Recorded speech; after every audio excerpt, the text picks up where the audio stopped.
दोस्तों नमस्कार, मैं अखिलेश गुरु आपका स्वागत करता हूं। दोस्तों प्रतिभा नमन के 11वें एपिसोड में आज हमारे साथ हैं होशंगाबाद के रहने वाले, नर्मदापुर के रहने वाले, किंतु वर्तमान में बम्बई में निवास कर रहे हैं नीलेश मालवी जी। नीलेश मालवी जी को आपने टीवी पे देखा होगा, कई अलग अलग एपिसोड्स में देखा होगा, अलग अलग सीरियल्स में देखा होगा। जिसमें प्रमुख सीरियलों की मैं बात करूं तो हप्पू सिंह की उल्टन पलटन, जिसमें आप एक डॉक्टर को देखते हैं, डॉक्टर चंचल उदास, आप याद कर पा रहे हैं। और आगे चलते हैं तेरा क्या होगा आलिया जी, उसमें आप देखते हैं राजेश भदौरिया जी को, ये नीलेश जी ने किरदार अदा किया है। और एक सीरियल की और मैं बात करूं, जीजा जी छत पर हैं, हम लोग भी छत पर ही अभी बैठे हुए हैं, छत पर बैठकर इस इंटरव्यू को कर रहे हैं। उसमें आप हैं ललित अंकल। अंकल मत बोलो यार, इट हर्ट्स, ये उसका डायलॉग है। तो नीलेश जी हमारे साथ हैं, नीलेश मालवी जी। नीलेश जी, सबसे पहले तो मैं आपका स्वागत करता हूं, बहुत बहुत स्वागत है आपका मेरे यूट्यूब चैनल पर। और पहले मैं आपसे जानना चाहूँगा आपकी पारिवारिक पृष्ठभूमि के बारे में। मेरा आप सबको नमस्कार। नर्मदे हर, क्योंकि माँ नर्मदा के किनारे हम बैठे हुए हैं। बिल्कुल, जीवन भी हमारा माँ नर्मदा के किनारे ही शुरू हुआ। होशंगाबाद में रहने वाला हर कोई व्यक्ति बहुत ज़्यादा उसके ऊपर माँ नर्मदा की अनुकंपा रहती है। नर्मदा यही बीता है जी, सारा बचपन। और आप समझ लीजिए कि 22-23 साल की उम्र तक हम यहीं रहे। मेरा परिवार यहीं पर अभी भी निवास करता है। हाँ। मेरे पूज्य पिताजी अब तो नहीं रहे, अच्छा, उनका स्वर्गवास हो चुका है। अच्छा। और मेरी माताजी, मेरा छोटा भाई और उसके बाद पूरा परिवार हाँ। इसी शहर में निवास करता है। और मेरी आत्मा भी इसी शहर में निवास करती है। लेकिन जो काम मैं करना चाहता था वो यहाँ पर संभव नहीं था जी। और लेकिन आजकल यहाँ पर संभव है। तब तो यहाँ पर शूटिंग के लिए, शूटिंग से संबंधित कुछ इक्का दुक्का बातें होती थी। हाँ। अब तो यहाँ पर शूटिंग होती है, इस घाट को जो देख रहे हैं आप, यहाँ पर अक्षय कुमार साहब और तरह तरह की फिल्में, इवन जिस लोकेशन पे हम लोग बैठे हुए यहाँ पर भी तरह तरह की शूटिंग होती रहती है। बिल्कुल। और अभी शूटिंग के मामले में होशंगाबाद बहुत समृद्ध है, नर्मदापुर बहुत समृद्ध है और दिनों दिन उत्तर प्रगति कर रहा है। ऐसी शुभकामनाएं, ऐसी कामना है माँ नर्मदा से जी। और नीलेश जी, आपका बॉम्बे जाना कैसे हुआ, कैसे आपको पहला ब्रेक मिला जी एक्टिंग के करियर में? बॉम्बे जाने के लिए तो मैं बहुत उस समय बहुत परेशानी थी। हाँ। क्योंकि पिताजी और हर परिवार जो एक मध्यम वर्गीय परिवार से मैं आता हूँ, हाँ। चाहत यही थी कि मैं या इंजीनियरिंग या डॉक्टरी मैं ये सब करूँ, मगर पिताजी को लगता था कि बेटे को एक्टर बनने का चस्का लग गया है। और एक्टिंग के लिए उस समय सिर्फ मुंबई में जाना ही पड़ता था। हाँ। तो बहुत संघर्ष करना पड़ा उस बात के लिए, पिताजी को मनाने के लिए। हाँ। बहुत सारे काम मैं यहाँ पर किया जो असफल हो गए, या तो जानबूझ के मैंने कर दिए या वो किस्मत से हो गए। और उसके बाद एक मौका ऐसा आया जब पिताजी ने कहा कि ठीक है, तो 2-4 साल देख लो जाके। तो हम चले गए फिर मुंबई और वहाँ पर जाके प्रयास किया। तो शुरुआत की साल में पहला काम मिल गया। और काम भी ऐसा था कि श्याम बेनेगल साहब की फिल्म समर, अच्छा, जो 99 में नेशनल अवार्ड मिला था। बहुत बढ़िया। उस फिल्म में एक प्रोमिनेंट किरदार मिला। और बहुत बड़ा किरदार तो नहीं था, हालांकि उस फिल्म में बहुत सारे कलाकार थे, रघुवीर यादव, सीमा विश्वास, किशोर कदम, तरह तरह के अद्भुत मंजे हुए कलाकार थे। उनके बीच में 20-22 दिन शूटिंग करना अपने आप में एक ट्रेनिंग ही थी। बहुत बड़ा अचीवमेंट आज तक के लिए हाँ। क्योंकि श्याम बेनेगल जी लिविंग लेजेंड है जी। उनके साथ उनके किसी काम में मतलब नसीरुद्दीन शाह, ओम पुरी, शबाना आजमी, ये लोग गौरवान्वित होते हैं। तो छोटा मोटा नीलेश मालवी तो बहुत ज़्यादा गौरव का विषय था मेरे लिए। बहुत बढ़िया। और वो पहला काम था मेरा। पहला काम जी। और उसके बाद की जर्नी के बारे में बताएं, आगे की जर्नी। उसके बाद आपने कोई प्रोफेशनल ट्रेनिंग ली क्या एक्टिंग को लेकर?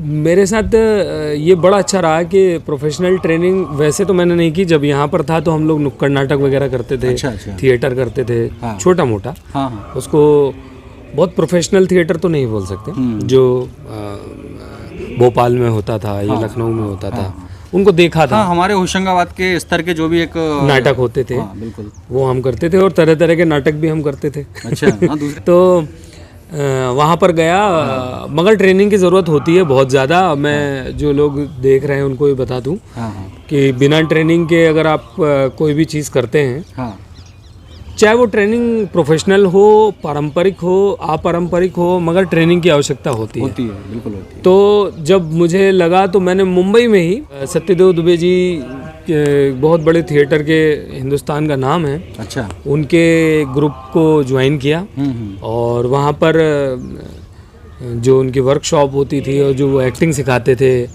जो कुछ भी वो बताते थे, वो सब कुछ समझने की, आत्मसात करने की और अभ्यास करने की बहुत प्राणपण से लग के 2-3 साल मैंने उस चीज़ में काम किया। साइमल्टेनियसली काम भी करने लगा था, शूटिंग वूटिंग कर रहा था, मगर सीखने का, अभिनय का, याद करने का, जो चीज़ें हम तो ऐसे ही पहुंच गए थे। हाँ, हम तो पहले ऐसे ही पहुंच गए थे। हमें पता नहीं था कि कैमरे का कैसे होता है, कैसे फेस करना है, कैसे फेस करना है, कैसे डायलॉग डिलीवरी करना है, संवाद अदायगी में कैसे उतार चढ़ाव होते हैं, अभिनय के भावों में कैसे उतार चढ़ाव होते हैं। ये सब कुछ तो पंडित सत्यदेव दुबे जी की कृपा से जान पाए जी। और हालांकि बहुत ज़्यादा मैं उनके 1-2 साल ही उनके सानिध्य में रहा।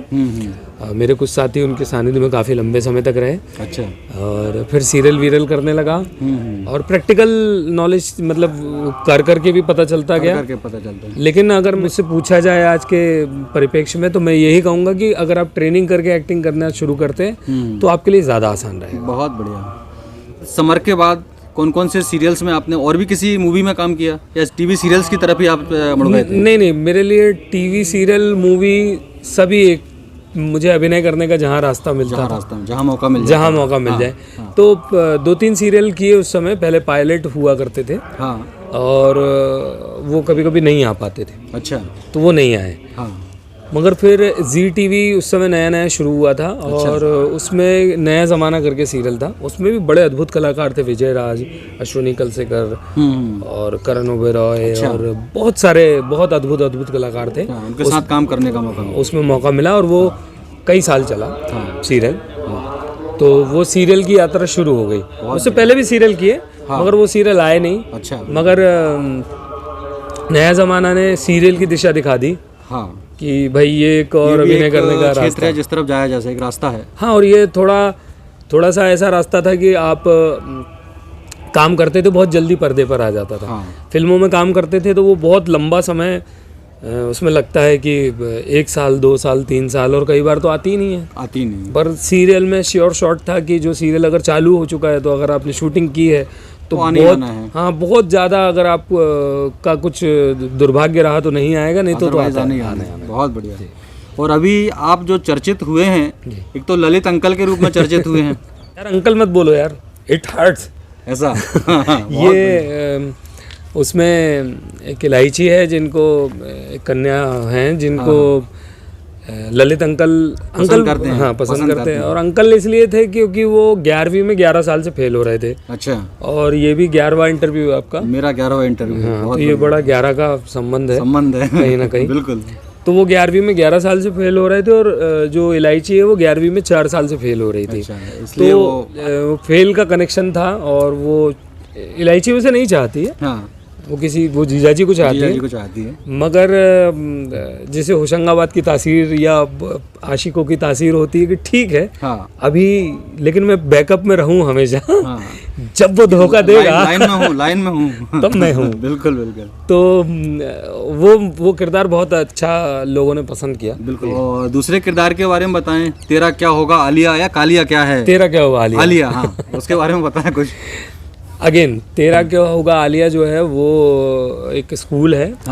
और जैसे जीजाजी छत पर है, मैं 11वीं में एक फिसड्डी टाइप का छात्र हूँ। उसमें फिसड्डी टाइप का एक टीचर और वो ड्राइंग करता है, उसका ड्राइंग का टीचर है। तो उसे वैसे भी पढ़ने लिखने की ज़रूरत नहीं होती, ब्लैक बोर्ड पे चित्र बनाता है, इधर उधर आर्ट वर्क करता है। और काम फिर वही है उसका कि वहाँ पर एक शालिनी जी हैं जिनको वो दिलो जान से चाहता है। अच्छा।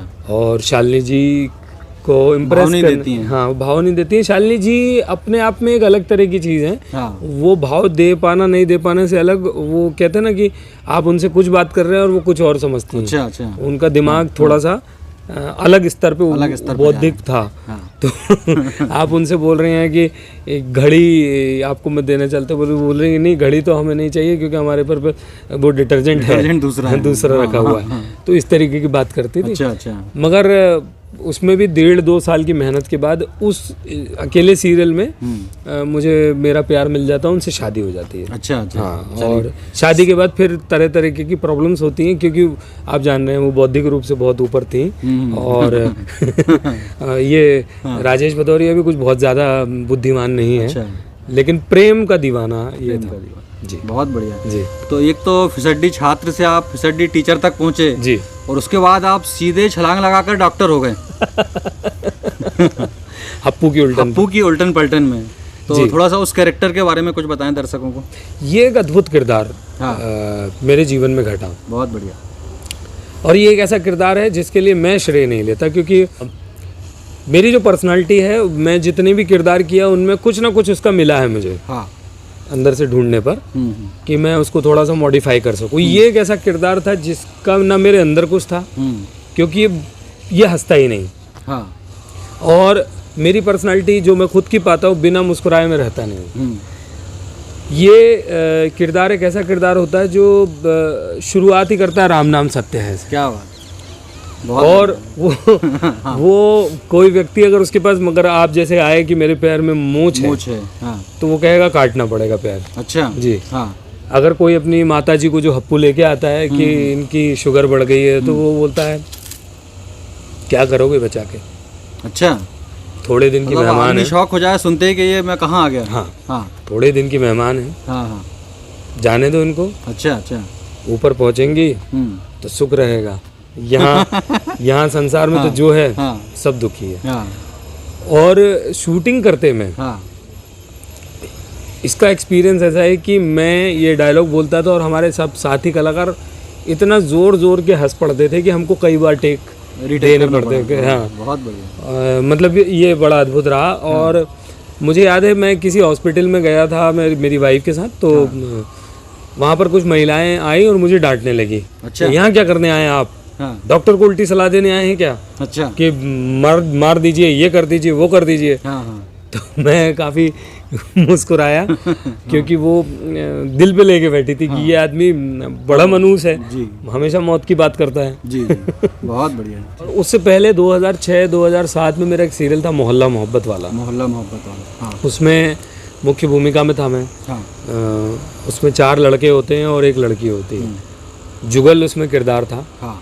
वो डायरेक्टर हमारे तिग्मांशु धूलिया थे उसमें। अच्छा जी। बहुत बढ़िया। तो वो किरदार भी मेरे बहुत ज़्यादा पसंद रहा है। अच्छा अच्छा। क्योंकि उसके साथ महीने भर ही शूटिंग होती थी। रेगुलर शूटिंग होती थी और वो दिल के बड़ा करीब था, क्योंकि उसमें मैं अपने होशंगाबाद को कुछ ला पाया था।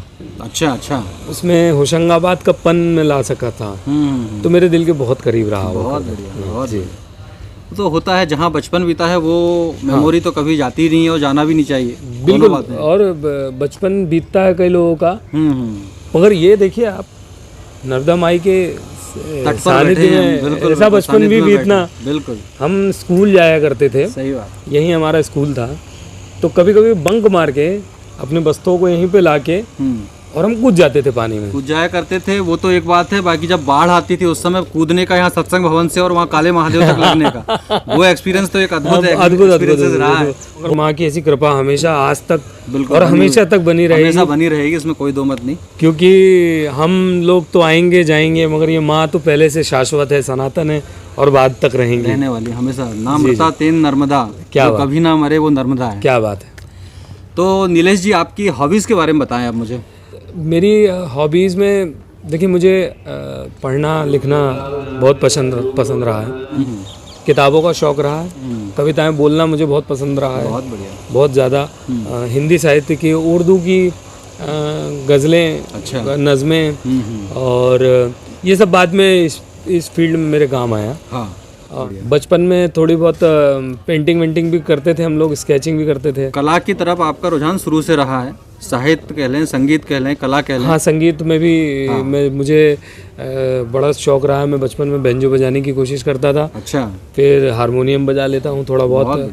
और इन लॉकडाउन में मैंने जो नॉर्मल बांसुरी मिलती है बच्चों की, तो वो मैंने किसी से ली और फिर उसको बजाने की कोशिश की और अब अच्छी बजा लेता हूँ। बहुत बढ़िया। माउथ ऑर्गन बजा लेता हूँ। बहुत बढ़िया। तो इंस्ट्रूमेंट बजाने का शौक़ होता है, संगीत सुनने का शौक़ होता है शुरू से। जब यहाँ था तो स्पिक मैके और इनसे भी जुड़ा रहा मैं। तो बड़े बड़े कलाकार आते थे, साजन मिश्र, पंडित विश्व मोहन भट्ट और पता नहीं कैसे कैसे बड़े बड़े कलाकार।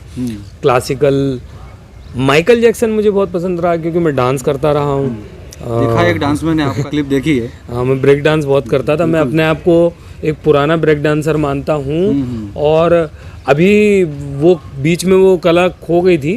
अभी आपने फेसबुक पे भी एक क्लिप डाली थी ब्रेक डांस की। जी जी, वो लॉकडाउन के दौरान मैंने 25 साल बाद किसी गाने को खुद से कोरियोग्राफ करके डांस करने की कोशिश की थी। बहुत बढ़िया। चाहे तो आप वो क्लिप इसमें जोड़ दीजिएगा। क्लिप दिखाऊंगा उसमें। हाँ, जोड़ दीजिएगा। बिल्कुल दिखाऊंगा वो क्लिप। जी, तो डांस करने का। और होशंगाबाद में एक और डांस होता है जो बड़ा फेमस है, शेर डांस होता है। और वो हम लोग की शेरी कर सकते हैं। हाँ, वो होशंगाबाद के शेर लोग करते हैं। हाँ, तो अभी जो नवोदित कलाकार हैं उन्हें आप क्या संदेश देना चाहेंगे? देखिए, संदेश देने वाली उम्र तो नहीं है मेरी। नहीं, संदेश तो आपको देना पड़ेगा। लेकिन मैं सलाह जरूर दूंगा। अंकल के रूप में दे दें। हाँ, मैं सलाह जरूर दूंगा कि देखिए, काम तो सब लोग एक्टिंग जो करना चाहते हैं वो ऐसे ना सोचे कि आज हम ट्रेन या हवाई जहाज पकड़ के पहुंच जाएं। हाँ। और करने लगे। हाँ। इसकी एक पूरी तैयारी करें, थिएटर करें। बहुत सबसे बेटर चीज़ थिएटर है। उसमें जो आप सीख पाएंगे वो कहीं नहीं सीख पाएंगे। बिल्कुल। अगर थिएटर नहीं करते हैं तो किसी प्रकार की इंस्टीट्यूट को ज्वाइन करें। एक बेसिक ट्रेनिंग ज़रूर लें। अच्छा। एक बेसिक ट्रेनिंग लिए बगैर मुंबई आएंगे आप और काम पे पहुंचेंगे तो काम होना थोड़ा मुश्किल हो जाएगा। अच्छा। बहुत मुश्किल होगा। ट्रेनिंग जरूरी है, सीखना जरूरी है। हाँ, लर्निंग पहले जरूरी है। हाँ, आपको आपके अंदर कला हो सकती है बहुत ज़्यादा। हाँ, उसके लिए मैं आपसे कुछ नहीं कहूँगा। आप बहुत कलाकार, बहुत प्रतिभा के धनी हो सकते हैं। हाँ। अगर आप ये सोचते हैं कि नहीं वहीं आएंगे, वहीं सीखेंगे, कर करके सीख जाएंगे, तो आप निराश हो सकते हैं। बेहतर ये रहेगा कि अगर आप ट्रेनिंग करके करेंगे कोई काम, संभावनाएं और बढ़ जाएंगी सक्सेस बहुत ज़्यादा। ये मेरी जो आजकल के लड़के लड़कियां और जो भी कलाकार लोग हैं, किसी भी फील्ड के जो कला में आजमाना चाहते हैं, मुझे लगता है एक्टिंग की फील्ड में ट्रेनिंग के बारे में ज़्यादा लोगों को पता नहीं। लेकिन अगर जैसे म्यूजिक होती है तो उसमें आदमी ट्रेनिंग करता ही है। हारमोनियम बजाना है, तबला बजाना तो सीखने जाता ही है, पर एक्टिंग सीखने जाता नहीं है। उसे लगता है उसकी सुविधा हर जगह उपलब्ध नहीं होती एक्टिंग सीखने। हाँ, वो होती नहीं। वो भी एक कारण होता है। वो भी एक कारण होता है। तो उस स्थिति में अगर जैसे हमारा शहर होशंगाबाद है, नर्मदापुरम, यहाँ पर अब थिएटर होता है, यहाँ पर बहुत अच्छा लोग काम कर रहे हैं। नर्मदा रंगम एक प्रोग्राम होता है जिसमें थिएटर, और बहुत सारे दोस्त हैं, आकाश मणिशिवर है, रत्नेश साहू, सुनील राठौर और बहुत सारे लोग हैं जिनके नाम, शफीक खान जो हमारे साथ भी काम करते थे, अभी भी काम करते हैं, मोमिन भाई, शकील भाई, बहुत सारे लोग हैं। आप संपर्क करें, उन लोगों के साथ काम करें और उन लोगों से एक्सपीरियंस लें और फिर उसके बाद ट्राई करें। और बाहर के जितने भी लोग हैं उन लोगों के लिए है कि अपने आसपास जहाँ भी थिएटर होता हो वहाँ पर जाने की कोशिश करें। और अगर थिएटर ना होता हो तो फिर कहीं और ट्रेनिंग करने की कोशिश करें। बहुत बढ़िया। उसके बाद आप मुंबई आएँ या जहाँ कहीं भी आप एक्टिंग करने की कोशिश करें, अवसर मिलता है, हाँ, तो वो आपके लिए आनंददायी होगा। बहुत बढ़िया जी। नीलेश जी, बहुत अच्छी अच्छी बातें आपने बताई। हाँ जी। और आपकी जर्नी को शेयर किया, इसके लिए आपको बहुत बहुत धन्यवाद। और दोस्तों, आज के इस इंटरव्यू में आपको सबसे अच्छा क्या लगा, किस पार्ट ने आपके दिल को छुआ आज के इंटरव्यू में, मुझे कमेंट करके बताइएगा। वीडियो को लाइक शेयर करें, चैनल को सब्सक्राइब करें, चैनल पर नए हो तो, और घंटी की बटन दबाना बिल्कुल ना भूलें। बहुत बहुत धन्यवाद। हर हर नर्मदे, हर मात गंगे, हर नर्मदे हर।